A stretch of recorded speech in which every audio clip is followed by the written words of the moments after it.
চলেন আমি শুধু তর্জমা বলে আমার 2 আয়াত শেষ করি। কথা বলা হয়েছে আলহামদুলিল্লাহ।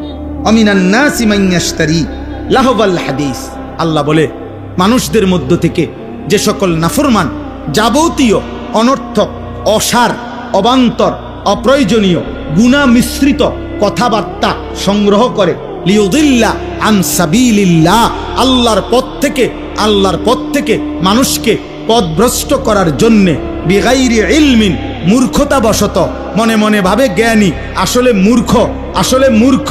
আল্লাহ বলেন ওয়াত্তাখিজাহা হুজুয়া, মানে কোরআনের বিপরীতে যা সংগ্রহ করে, ইসলামের বিপরীতে যা সংগ্রহ করে কোরআনকে বিদ্রুপ করে, ইসলামকে বিদ্রুপ করে, আমার শরীয়তকে বিদ্রুপ করে।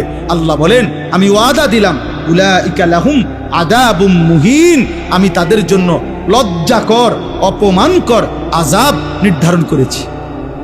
দোস্ত, এজন্য কোরআনে আছে আখিরাতে আল্লাহ মানুষকে শাস্তি দিবেন, শুধু শাস্তি নয়, প্রথমে অপমান করবেন, বেইজ্জতি করবেন, এরপরে শাস্তি দিবেন। প্রথমে হাসরবাসীকে ফেরেশতার মাধ্যমে শুনাবেন, ফেরেশতারে বলবেন ওই সবাইরে শুনাও এই বাটফারের গুনাডি কিতা কিতা কও, বলো। তো ফেরেশতারা বলবে সম্মানিত হাসরবাসীগণ আপনারা শুনেন, 1 নম্বরে উনি আছিলেন সিটার, 2 নম্বরে উনি সুদখোর, 3 নম্বরে ওজনে কম দিত। এরকম একটা পাপ, আমার হইলে আমার, আপনার হইলে আপনার। আল্লাহ আমারও মাফ করেন, আপনারও মাফ করেন। আযাবুম মুহিন, মুহিন মানে ইহানাত, অপমানকর শাস্তি আল্লাহ বলছেন।